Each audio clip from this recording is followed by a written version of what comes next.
여러분 안녕하세요. 권아영 선생님입니다. 오늘은 기술 분야의 글 읽기 단원을 들어가기 전에 먼저 선생님이 프로그램 하나만 소개를 할게요. 어떤 프로그램이냐면 여러분 구글에다가 이거 퀵 드로우라고 치시면 돼요. 퀵 드로우라고 치시면 이러한 홈페이지가 나옵니다. 들어가셔서 게임을 한번 해볼 거예요. 선생님이 어떻게 하는지 좀 보여주도록 할게요. 선생님 그림 실력이 막 엄청 좋은 편이 아니어가지고 조금 떨리기는 하는데 선생님도 뭐가 나올지 모릅니다.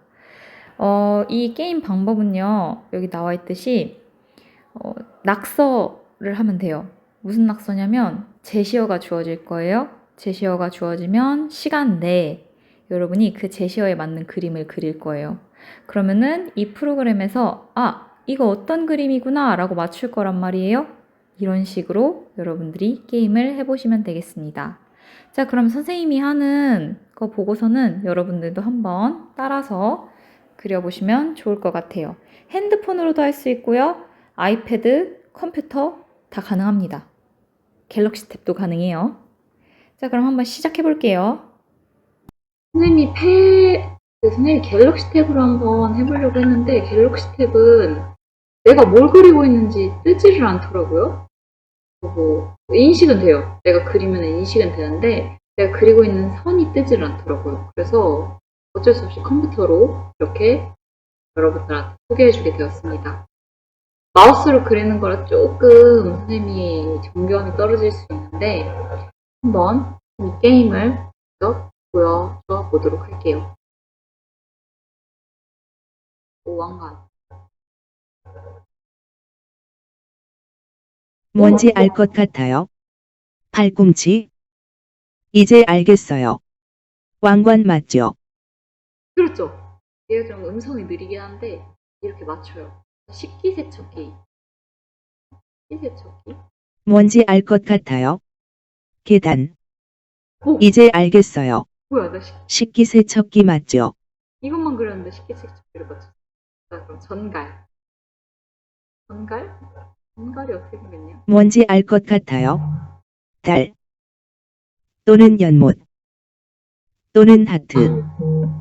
이제 알겠어요. 전갈 맞죠? 전갈 맞췄어. 자, 이제 드럼.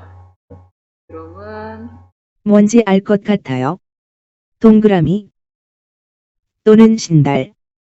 이제 알겠어요. 드럼 맞죠? 이게 꽤 잘 맞춰요. 그래서 여러분들이 대충 형태만 봐주면은 잘 맞추거든요. 20초 이내에 그려야 돼. 피자. 뭔지 알 것 같아요. 팔꿈치. 또는 수박. 이제 알겠어요. 피자 맞죠? 다음, 포크. 뭔지 알 것 같아요. 정사각형. 아하. 이제 알겠어요. 포크 맞죠? 그림 천재 같죠? 6개 다 맞췄습니다. 자, 그러면은, 내가 이렇게 그렸을 때 이걸 어떻게 맞출 수 있느냐, 이 기계가, 이 컴퓨터가. 자, 가장 난해했던 전갈 한번 볼게요. 전갈. 사람들이 이렇게 전갈 모양을 많이 그렸어요. 이러한 그림들을 이제 이 사이트, 이 기계가 인식을 한 거예요.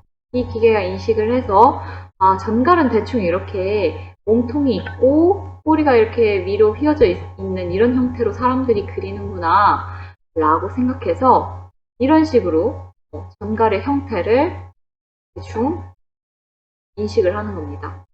그래서 이러한 것들을 보았을 때 몸통이 있고 꼬리가 올라갔네? 이거 전갈 그린 거구나. 이런 식으로 지금 이 퀵드로우 사이트가 판단을 한다는 겁니다. 오늘 배울 인공지능, 딥러닝 기술도요, 이러한 게임과 관련이 있습니다. 여러분도 이거 한번 꼭 해보시고요. 나의 그림 실력이 얼마나 뛰어난지 한번 판단도 해보세요. 자, 그러면 영상 하나 보고 와서 인공지능의 미래, 딥러닝이라는 글 살펴보도록 하겠습니다.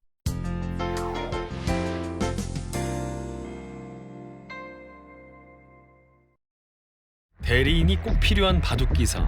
알파고의 정체는 과연 뭘까요?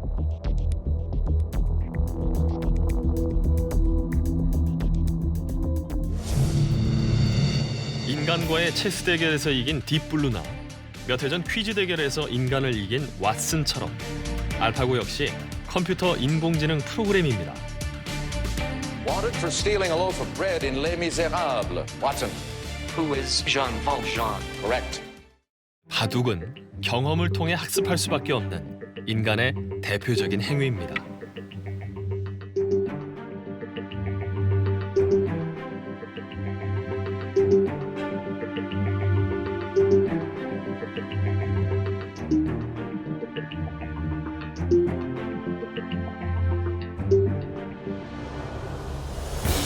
바둑을 둘 수 있는 경우의 수는 우주의 원자 수보다 많습니다. 이렇듯 어마어마하게 많기 때문에 어떤 것이 이길 가능성이 높은 수인지 말로는 설명할 길이 없습니다. 제가 뭐 바둑을 원체 많이 돕기도 했고 그러다 보니까 그런 자연스럽게 딱 보면은 선택을 하면 맞는 거예요. 예를 들어 지금 여기 있으니까 예, 들어가서 여기다. 네. 그러면은 제가 하나를 선택하면 이게 33% 아닙니까 사실은 네. 마취랑일이. 근데 딱 두어가면은 한 70, 80%가 맞아요. 이게 감각입니다. 이세돌이 말하는 감각, 직관력을 모방하기 위해 알파고는 인간의 학습법을 따랐습니다. 기사들의 경험이 들어간 기보 16만 건과 3천만 가지의 바둑판 상황을 이미지 인식 방법으로 입력시킨 거죠. 이렇게 입력된 정보로 바둑을 두기 위해 알파고는 우리 뇌와 비슷한 신경망 회로를 가동합니다. 정책망과 가치망입니다.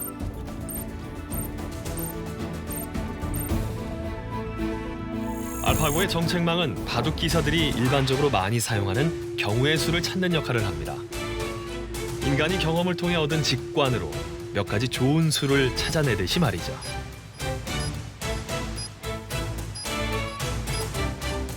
그다음 가치망에서 그 가운데 승리를 할 확률이 가장 높은 수를 골라줍니다.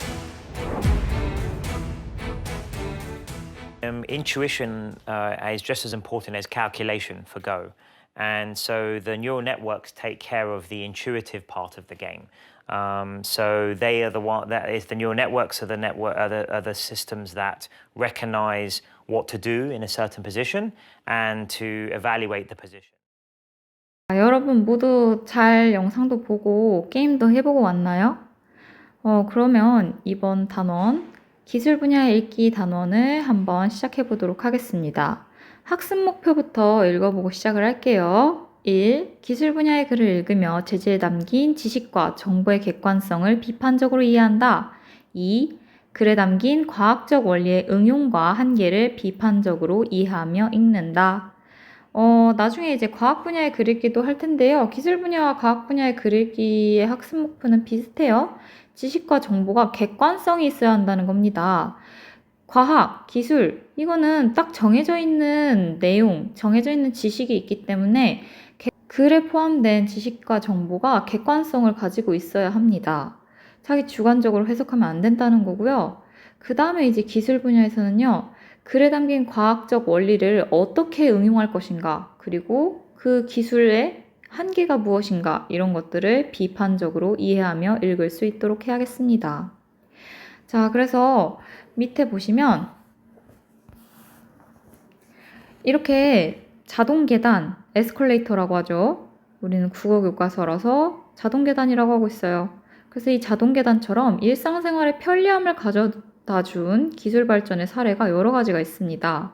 그래서 뭐 에스컬레이터와 비슷한 예로 엘리베이터도 있을 수 있고, 그 다음에 우리 주변에 뭐 로봇 청소기, 컴퓨터, 핸드폰, 아이패드 다 기술의 발전에 의해서 우리가 좀 더 편리하게 생활할 수 있도록 된 기술 발전의 예가 되겠습니다. 그렇다면 우리가 이 단원에서 읽을 기술 분야의 글 읽기란 과연 무엇일까 알아보도록 할게요. 기술 분야의 글이란 무엇이냐? 여러분 학습지를 피셔야겠죠? 기술 분야의 글은요. 다양한 기술의 원리를 실제 적용하거나 응용한 방법을 설명하는 글을 우리가 기술 분야의 글이라고 합니다. 이런 기술 분야의 글의 특징이 두 가지가 있어요. 하나는요, 실생활에서 흔히 찾아볼 수 있는 기술부터 최첨단 기술에 이르기까지 제재의 범위가 아주 넓습니다. 그리고 두 번째, 낯선 용어와 생소한 개념들을 많이 다루고 있습니다. 이렇게 두 가지 특징이 있다는 것. 그렇기 때문에 기술 분야의 글을 읽을 때는요, 일단 낯선 용어와 생소한 개념들을 정확하게 파악을 하셔야 되고요. 그 다음에 범위가 넓기 때문에 어떻게 응용할 수 있고, 그 기술을 어떻게 응용할 수 있고, 그 다음에 그 기술이 어떤 한계를 가지고 있는지에 대해서 여러분들이 확실하게 파악을 하셔야 됩니다. 자, 그래서 이러한 특징에 따라서 기술 분야의 글을 잘 읽으려면은 두 가지 방법이 필요합니다. 첫 번째는요, 해당 분야의 입문서나 전문사전, 인터넷 등 다양한 매체를 활용함으로써 배경 지식을 확장하여 글의 내용을 분명하게 이해해야 되고요. 그 다음에 두 번째, 글에서 설명하고 있는 기술과 관련된 또 다른 예를 일상생활에서 찾아보도록 해야 합니다. 그리고 마지막, 그 기술의 발전 방향에 대해서 심층적으로 탐구하려는 노력이 필요합니다. 기술 분야의 글 읽기가 그다지 막 엄청 어렵지는 않은데요. 여러분들이 항상 생각해야 될 것은 기술이 현재는 어떻게 발전해 왔고 뿐만 아니라 이게 앞으로 어떻게 발전해 나가야 하는지, 우리는 그 기술 발전의 흐름 속에서 어떤 태도를 가져야 할지 등에 대해서 꾸준히 고민을 하면서 글을 읽어야 한다는 점을 알아두셨으면 좋겠습니다. 그럼 이제 191쪽으로 넘어가서 인공지능의 미래 딥러닝이라는 글을 읽어보도록 하겠습니다. 이 글은요, 인공지능의 획기적인 진전을 가져다준 딥러닝을 중심으로 인공지능의 기술을 설명하고 있는 설명문입니다. 인공지능 기술의 원리를 이해하고 앞으로 인공지능이 어떤 모습으로 발전할지, 이게 중요하다 했죠. 이런 것들을 상상하며 글을 읽어보도록 하겠습니다. 자, 처음 부분부터 볼게요. 처음 부분은요, 이 191쪽 전체가 다 처음 부분입니다. 2016년 3월 인공지능 바둑 프로그램인 알파고와 그다음에 이세돌 구단의 바둑 대결이 있었어요. 알파고는요, 기계예요. 그리고 이세돌 구단은 사람이란 말이야. 그래서 엄청난 화제를 불러일으켰습니다. 인간과 인공지능이 대결한대, 그리고 문화와 과학이 대결한대, 이런 엄청난 수식어로 화제를 불러일으키며 바둑을 즐기는 한국, 중국, 일본에서 생중계됐어요. 그리고 전 세계인의 이목을 집중시킨 대결이었습니다.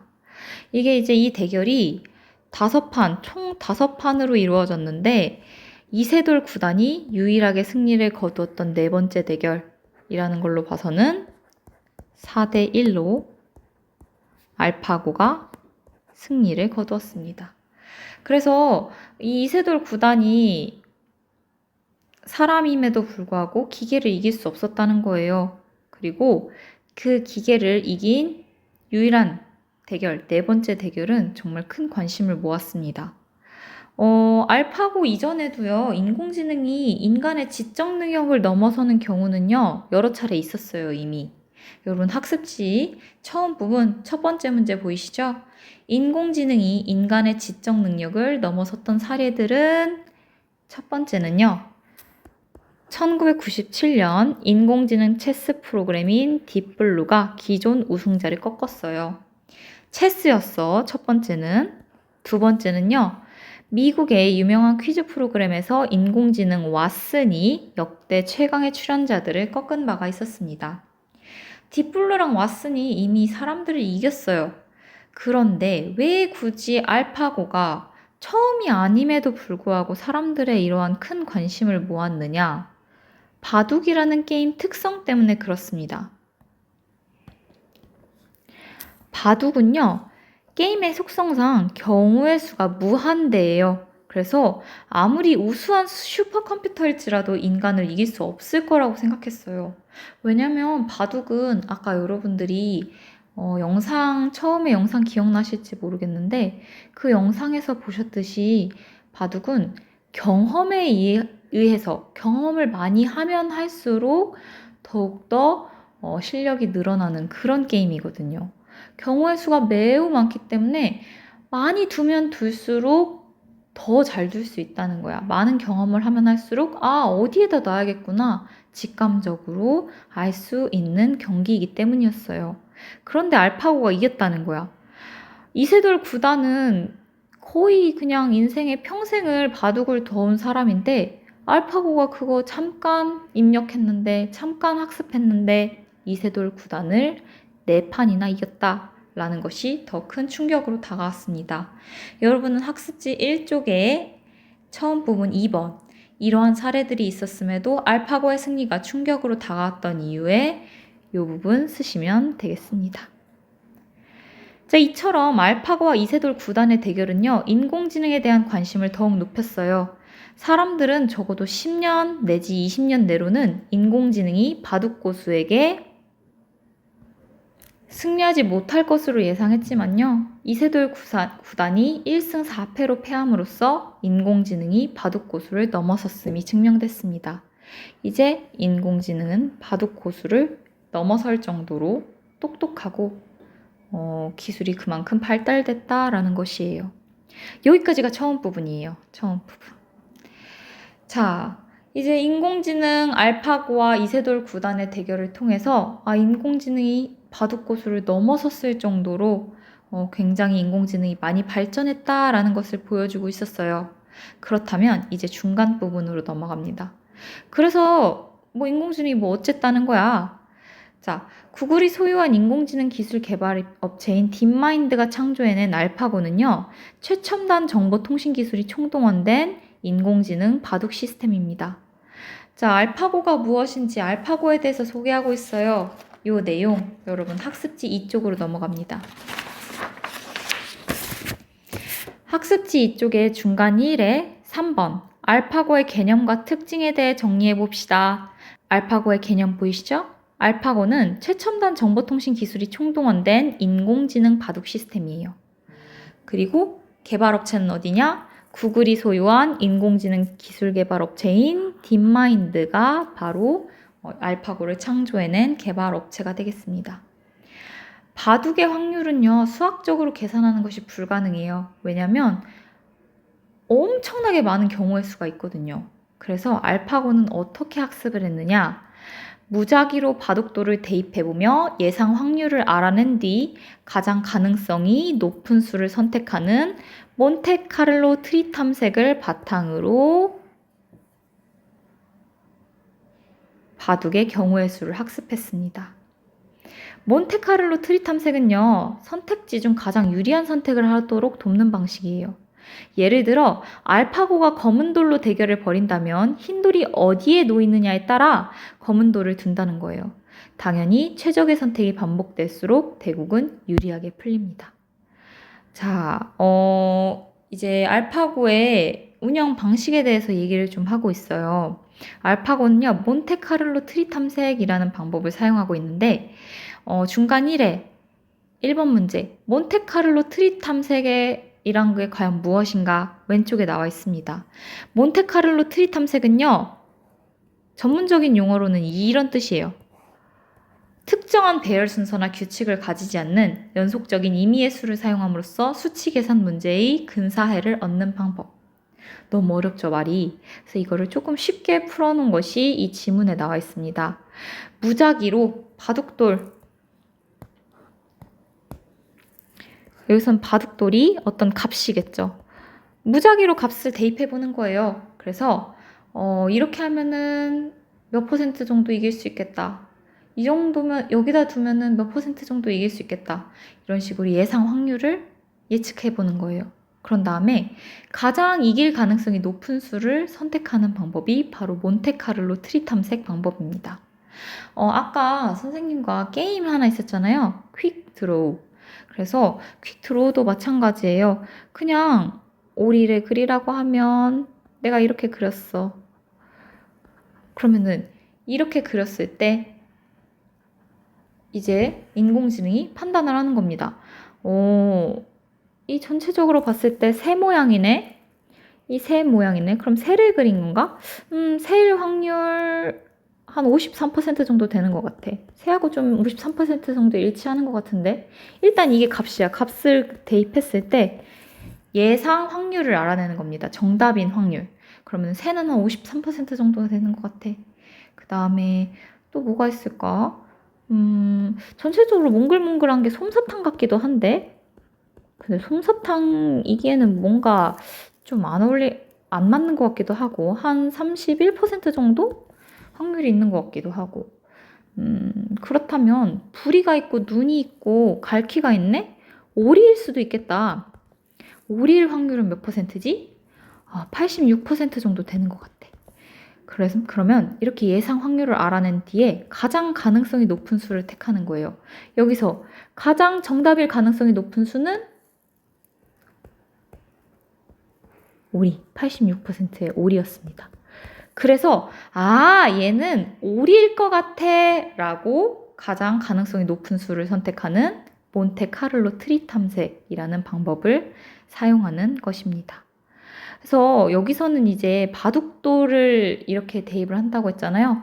바둑돌을 이렇게 바둑판이 있으면 검은 돌이 저기다 놨네? 그러면 흰 돌을 어디에다 놔야 가장 이길 가능성이 높을 것인가? 여기에다 놓을까? 여기다 놓으면 이길 가능성이 몇 %지? 몇 %? 여기다 놓으면 다 계산을 해보는 거야. 그래서 가장 이길 가능성이 높은 곳에다가 갖다가 흰 돌을 딱 놓는 것. 이게 바로 몬테카를로 트리 탐색 방법입니다.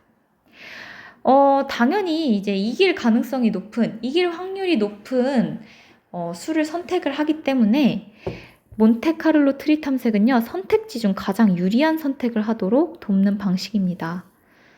그래서 최적의 선택이 반복되면 반복될수록 대국은 유리하게 풀립니다.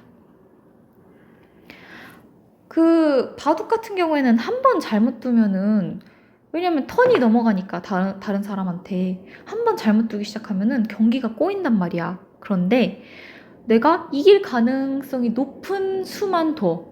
그러면은 웬만해서는 이기기가 힘들죠. 기계다 보니까 실수도 안 해요. 그래서 최적의 선택을 하면 할수록 대국은 점점 유리하게 풀리는 방식으로 경기를 진행하는 것이 몬테카를로 트리 탐색 방법입니다.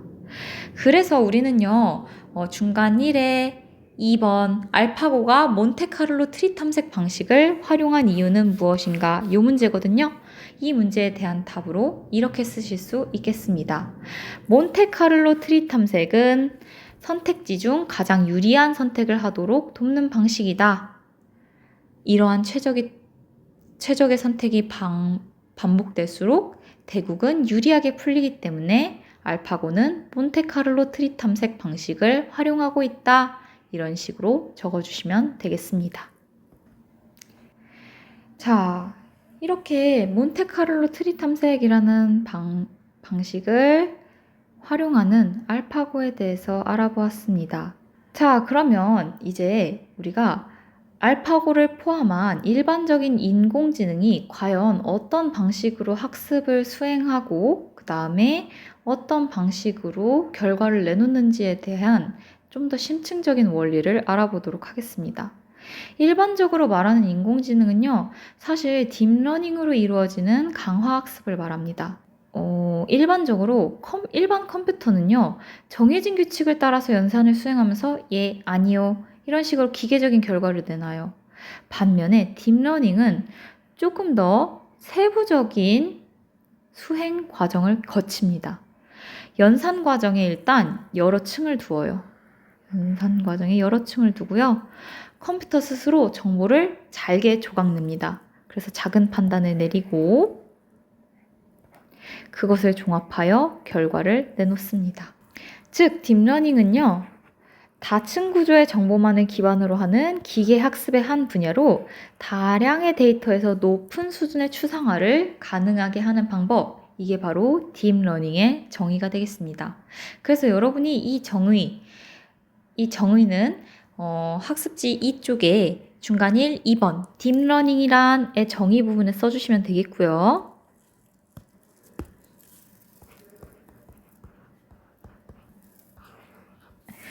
그 다음에 딥러닝의 연산 방식은 이렇게 이루어진다 라고 적어두시면 되겠습니다. 딥러닝은요, 일반 컴퓨터는 정해진 규칙을 따라서 그냥 아니요, 이렇게 간단한 수준의 연산을 수행한다면 딥러닝은요, 일단 연산 과정에서도 층을 여러 개로 두어가지고 정보를 조각내고 그 다음에 작은 판단을 내려서 그것을 모두 합쳐서 종합해서 결과를 내놓기 때문에 일반 컴퓨터보다 좀 더 세부적인 판단을 내리고 세부적인 연산 과정을 거쳐서 사람처럼 스스로 학습할 수 있도록 한 기계 학습 기술이라고 보시면 되겠습니다. 그래서 굉장히 여러 층에 이렇게 조각조각 정보를 나눠서 판단을 내리기 때문에 되게 높은 수준의 추상화를 이룰 수 있어요. 사람들이 판단하는 수준 거의 그 정도까지도 가능하다라는 것이 딥러닝의 특징이 되겠습니다. 자, 이렇게 딥러닝이 무엇인지에 대해서 알아봤어요. 그렇다면 알파고도 이러한 딥러닝 기술을 사용해서 운영이 되고 있다라는 겁니다. 자, 그럼 알파고에 대해서 좀 더 정확하게 이해하기 위해서는요, 이 단어에 대한 이해가 필요합니다. 기계학습이 뭐냐라는 거예요. 기계학습이 뭐지? 기계가 학습한다는 건가? 맞아요. 기계가 학습한다는 겁니다. 정확하게 입력되지 않은 내용을 기반으로 인공지능이 자체적으로 학습하는 것, 이게 바로 기계학습입니다. 기계학습은요, 아까 설명했듯이 요거 생각하시면 되거든요. 오리를 수많은 사람들이 이제 오리를 그렸을 거 아니에요. 어떤 사람은 이렇게 그린 사람도 있을 거고,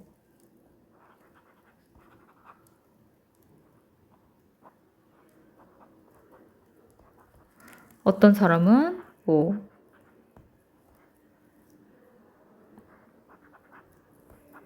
이렇게 그린 사람도 있고, 이런 식으로 정확하게 입력되지 않은 내용들이, 그 값들이 차차착 있단 말이야. 그 내용을 기반으로 해서 다음 단계를 예측하는 거야. 이 사람 어떻게 그릴 것 같은데? 이 사람? 이거 뭘로 그린 것 같은데? 이런 식으로 예측을 해. 예측을 함으로써 이제 자체적으로 사람들이 오리를 그릴 때는 일단 동그라미를 그리고 그 다음에 눈을 그리고 부리를 그리고 날개를 그리겠구나 라고 예측을 해서 이제 한 요 정도만 그려도 이렇게 그리면 보통 사람들이 다음에 몸통을 그리던데, 이런 식으로 기계가 예측을 가능하게 하는 것, 이게 바로 기계가 학습한다라는 것의 의미라는 겁니다. 기계학습은요, 이처럼 내용이 정확하게 입력되지 않아도요, 인공지능이 자체적으로 학습을 합니다. 그래서 인공지능에게 필요한 것은 방대한 양의 자료예요. 그래서 이 자료를 수집해서 그 자료를 기반으로 다음 단계를 예측하고, 그리고 그 기술을 활용해서 인공지능은 연산을 수행합니다. 알파고에 도입된 딥러닝도 이런 기계학습의 한 종류예요. 알파고의 개발인 데미스 하사비스 박사는요, 알파고를 개발하면서 프로 바둑 기사의 대국 기보 3천만 건. 기보가 뭐냐? 왼쪽 아래 있죠? 바둑이나 장기를 둔 내용의 기록입니다. 그 기록을 보면서 이제 사람들이 바둑 공부를 하는데, 왜냐면 아까 얘기했잖아. 바둑은 경험이 중요하다니까. 직접 더 봐야만 알 수 있어요. 근데 내가 3천만 번을 둘 수 없으니까 다른 사람이 이제 한 것들, 이런 것을 보면서 사람들은 공부를 하는데, 근데 기계는요, 3천만 건 입력하는 거 어렵지 않거든요. 그냥 쭈르륵 해가지고 한 번에 착 입력하면 돼. 사람은 그거 하려면 거의 10몇 년, 20몇 년 걸리는데 얘는 아니란 말이야. 그래서 이런 기보 3천만 건을 입력했고, 이후 알파고는요, 입력된 기보를 바탕으로 쉬지 않고 바둑을 두며 학습을 합니다. 무려 아까 내가 20년 얘기했나? 20년 갖고도 안 된다는 거예요. 1000년에 해당하는 시간만큼 바둑을 학습한 수준이 된 겁니다. 한순간에. 알파고는요, 경기를 진행하면서 경험을 쌓아요. 그리고 스스로 학습하고 전략을 짭니다. 그렇기 때문에 딥마인드 개발자들도요, 알파고가 어느 단계까지 진화할 수 있을지는 의문이라고 합니다. 그 알파고가 이세돌 구단하고 뒀을 때 한 번 졌다고 했잖아요. 이제는 지지 않을 거예요. 왜냐? 이세돌 구단하고 두었던 그 경기도 이제 입력을 했을 거거든. 이제 학습을 했을 거란 말이야. 그러면 이세돌을 완벽하게 이기기 위해서 내가 어떻게 해야 되는지 이미 전략 다 완료가 됐을 거라는 겁니다. 그래서 알파고가 이세돌 구단을 상대로 연승할 수 있었던 것은요. 바로 스스로 진화하는 학습 능력을 갖추었기 때문이다 라고 볼 수가 있겠습니다. 자, 지금까지 이제 학습지 2쪽에 3번 알파고의 개념과 특징에서 운영 방식에 대해서 알아보았습니다. 그래서 여러분들이 빈칸 채우면서 글 한번 읽어보시면 되겠고요. 우리는 이렇게 중간 1 부분을 마치도록 할 거예요. 중간 1 부분은 이러한 알파고를 통해서 딥러닝의 원리가 무엇인지에 대해서 한번 알아보았다라고 보시면 되겠습니다. 자, 이제 193쪽 중간 2로 넘어 볼게요. 이러한 딥러닝은 이미 여러 분야에서 활용이 되고 있어요. 첫 번째로 활용되고 있는 분야는요. 자동으로 음성을 인식하여 인간이 요구하는 기능을 작동하도록 하는 것. 간단하게 줄여서 음성인식 기능이라고 해볼까요? 여러분 이거 보고만 있으면 안 돼요. 학습지 이쪽에 중간 2 부분에다가 음성인식 쓰셔야 됩니다. 그뿐 아니라 어디에서도 사용하냐? 이미지 분류에서도 딥러닝을 사용해서 자동으로 영상을 인식하여 이를 분류하고 분류 목적에 맞게 저장까지 합니다. 영상들을 이렇게 쭉쭉쭉 인식해서 이거 좀 비슷한 내용 같은데 이거 같은 날 찍은 것 같은데 등등등 기준에 따라서 분류를 한다는 겁니다. 그 다음 세 번째, 제약산업에서도 딥러닝이 사용돼요. 새로운 약이 개발되어도 생각만큼 약효를 보이지 못하거나 예상치 못한 다른 작용을 일으켜서 상업적으로 출시되지 못하는 경우가 많은데요. 딥러닝을 이용한 가상실험 방법이 가능해지면서 많은 연구자들이 약물 개발에 유용하게 활용하고 있습니다. 그냥 약을 무조건 개발시켜 놓으면은 상품화되지 못하는 그러한 약들이 버려질 수가 있는데 만약에 딥러닝을 이용해서 가상으로 실험을 하고 결과를 예측할 수 있다면 버려지는 약물이 적어지겠죠? 그렇게 되면 아마 약품 개발에 사용되는 비용도 훨씬 줄어들 거예요. 그리고 속도도 좀 더 빨라지겠죠. 그래서 세 번째는 제약산업. 자, 그 다음에 마지막 아니네요. 네 번째네요. 네 번째, 마케팅 분야에서도 딥러닝은 고객에 따라 활용 가능한 마케팅 방법을 선정하고 효과를 예측하는 데 활용되고 있습니다. 마케팅 분야에서도 이제 고객에 따라서 이 사람한테는 무엇을 추천해주면 좋을까? 그리고 이 사람에게 이걸 추천해줬을 때 어떤 반응이 나타날까? 등등을 예측해서 좀 더 효과적으로 마케팅을 할 수 있다라는 것입니다. 마지막, 무엇보다 우리에게 가장 잘 알려진 딥러닝 활용 분야는요. 자율주행 자동차입니다. 자율주행 자동차는요. 앞에 횡단보도가 있는지 사람이 있는지와 같은 정해진 무렵에 답할 뿐만 아니라 안전하거나 위험한 상황을 담은 동영상 정보를 기반으로 스스로 학습해서 자동차를 운행합니다. 무엇이 더 중요한 정보인지 판단해서 그것을 다음 연산에 반영하는 것인데요. 참조할 자료가 많을수록 인공지능은 단련됩니다. 자율주행 자동차 우리 많이 들어봤을 텐데 혹시 못 들어본 사람도 있을 것 같아서 설명을 해보자면 자율주행 자동차는 앞에 이제 장애물을 자기 인식을 해가지고 이때 이 장애물을 앞에 두었을 때 어떻게 자동차가 운행해야 될지 이런 것들을 학습해서 자기가 혼자 주행을 하는 자동차를 의미합니다. 그 자율주행 자동차가 완전 자동화가 되면은 사람들이 그 안에서 이제 책을 읽거나 음식을 먹거나 하는 등의 여가 시간을 즐길 수도 있고요. 대화를 하거나 풍경을 보면서 가거나 혹은 잠을 잘 수도 있어요. 자율주행 자동차는요. 자율주행 자동차가 더 자동화되기 위해서는 더 많은 정보가 필요하다라는 것입니다. 왜냐하면 아까 바둑도 마찬가지였잖아요. 참고할 자료가 많아지면 많아질수록 딥러닝 기술은 점점 더 정교화됩니다. 그렇기 때문에 인공지능 연구자들은요, 이 인공지능을 잘 활용을 한다면 이전에 없던 새로운 창의성이 나타날 수도 있다고 이야기를 합니다. 인공지능을 통해서 다양한 가치를 생산할 수도 있고요. 그 다음에 인공지능이 이제 사람들에게 더 많은 시간을 제공함으로써 사람들이 더 다른 많은 것들을 개발할 수 있게 한다라는 것이죠. 그래서 이제 이것이 인공지능의 가능성, 가치, 뭐 이런 것이라고 설명할 수 있겠습니다. 인공지능을 소재로 만든 영화가 있어요. 이 제목은 Her이라는 영화입니다. 그 선생님이 학습지 이쪽에 중간이 딥러닝 해놓고서는 가운데에다 인공지능 영화 Her이라고 써놨잖아요. 이 영화에서는요, 주인공이 인공지능 운영 체제에 이름을 물으면서 다음과 같은 대사가 등장해요. 뭐라고 부르면 되죠? 이름이 있나요? 네, 사만다예요. 그 이름은 어디서 얻었나요? 사실 방금 제가 혼자 지은 이름이에요.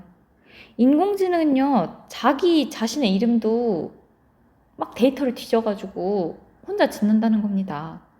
100분의 2초 만에 아기 이름 짓는 법이라는 책에 나오는 18만 개의 이름 중 하나를 선택해서 자신의 이름으로 삼은 건데요. 발음할 때 소리가 좋다는 이유까지 덧붙여서 자기의 이름을 지었습니다. 여러분한테 지금 당장 이름 하나 지어봐요 하면은 적어도 1초는 걸린단 말이야. 그런데 이 사람도 아니지. 이 인공지능은요, 100분의 2초 만에 데이터를 샥 뒤져가지고 딱 이름을 짓는단 말이에요. 영화는 이 운영체제를 이렇게 소개합니다. 단순한 운영체제가 아닙니다. 또 하나의 의식입니다. 이제 인공지능은 스스로 자신의 이름을 지을 수 있어요. 스스로 판단해서 선택할 수 있다는 점에서 이제 사람에 의해서 조종되는 기계가 아니라 또 하나의 의식으로 보아야 한다라는 것이 이 영화의 내용이 되겠고요. 이제 여기까지가 중간 이 부분이 되겠습니다. 자, 이제 마지막 끝부분을 좀 살펴볼게요. 알파고가 인간이 원하든 원하지 않든 새로운 세상을 열어주었다는 점에서는 의문의 여지가 없습니다. 하지만 알파고는 바둑 프로그램으로 인공지능 전체를 대변하는 것이 아니에요. 이것도 이제 어떻게 보면 한계라고 볼 수 있겠죠. 인공지능 전체를 대변하는 것이 아니며 특히 공상과학 영화에 나오는 인공지능에 근접한 것도 아닙니다. 그래서 여러분들이 학습지 3쪽 알파고의 한계는에 적어야 할 말은 바로 이거예요. 알파고의 성공은요, 인공지능 로봇 전체의 성공이 아니라는 겁니다. 그리고 오히려 유능한 개발자의 작품이라는 것이 더 적절하다는 거예요. 그동안 바둑계가 쌓아온 자산을 토대로 프로그램을 한 차원 발전시킨 것이지 인공지능 자체가 이제 인공지능 로봇이 성공한 것이 아니라는 겁니다. 하지만 알파고의 기계 학습 능력은 활용도가 매우 높다는 의의가 있습니다. 그래서 여러분들이 알파고의 첫 번째 기계 학습 능력이 활용도가 높아요. 그리고 두 번째, 알파고가 이룬 성과는요, 앞으로 알파고를 뛰어넘을 수많은 인공지능 딥러닝 프로그램을 등장시킬 거예요. 그리고 이 프로그램들은요, 인간의 영역을 상당 부분 대신할 거예요. 이러한 의의들이 있어요. 이러한 의의들이 있기 때문에 인공지능 프로그램은요, 계속 발전되어야 되고 계속 개발되어야 됩니다. 자, 그런데 우리가 무조건적으로 그냥 인공지능을 발전시켜서는 안 된다는 겁니다. 인간이 인공지능을 발전시킬 때 이제 좀 더 이로운 방향으로 활용하기 위해서는요, 꼭 필요한 태도가 있습니다. 자, 그래서 3쪽의 끝부분 3번 문제. 인공지능이 발전함에 따라 우리가 가져야 할 태도는요, 여기 나와 있어요. 인간이 과학적 윤리의식을 바탕으로 인공지능에 대한 통제력을 가진다면 가져야 한다라는 거죠. 인간이 과학적 윤리의식, 과학적으로 이런 기술들을 발전시킬 때 내가 이걸 범죄에 이용하겠어. 혹은 내가 나만 잘 살겠다고 이런 과학을 발전시키겠어. 이게 아니라 윤리의식을 바탕으로 인공지능에 대해서 인간이 통제력을 가져야 돼요. 인간이 기계의 노예가 되면 안 된다는 겁니다. 인간으로서의 윤리의식을 잘 지켜서 인공지능을 개발한다면요. 인공지능은 더 이상 두려움의 대상이 아니라 인간의 문제를 해결하기 위해 인간이 만들어낸 과학 발전의 결과물로서 이로운 방향으로 활용될 수 있을 것입니다. 한마디로 인공지능과 사람이 주객전도가 되어서는 안 된다는 겁니다. 인공지능은요, 사람을 이로운 방향으로 살게 하기 위해서 개발되는 기술이지 인공지능을 위해서 사람이 희생되어서는 안 된다. 그리고 인공지능을 위해서 사람의 윤리의식 혹은 존엄성 등이 훼손되어서는 안 된다라는 것이 끝부분의 결론이 되겠습니다. 자, 이렇게 우리가 오늘 인공지능의 미래, 딥러닝이라는 설명문을 한번 살펴보았어요. 설명하는 글이에요, 이거. 인공지능에 대해서 설명하고 있고 딥러닝에 대해서 설명하고 있는 글이었어요. 자, 다음 시간에는 그럼 우리가 뭘 할 거냐? 이 오늘 배운 내용을 바탕으로 제재기간 살펴보고 그 다음에 과연 우리가 현재 이루어지고 있는 과학기술 발전이 어떻게 더 응용될 수 있는지 그리고 그 한계점은 무엇인지에 대해서 생각해 봄으로써 자신의 이제 진로와 관련돼서 미래 사회에서 꼭 필요한 기술과 그 다음에 그 기술을 활용하기 위한 자신의 역량 또 한번 생각해 보도록 하겠습니다. 이번 시간은 이렇게 마치고요. 다음 시간에 김민아 선생님과 함께 학습 활동 진행하도록 할게요. 안녕!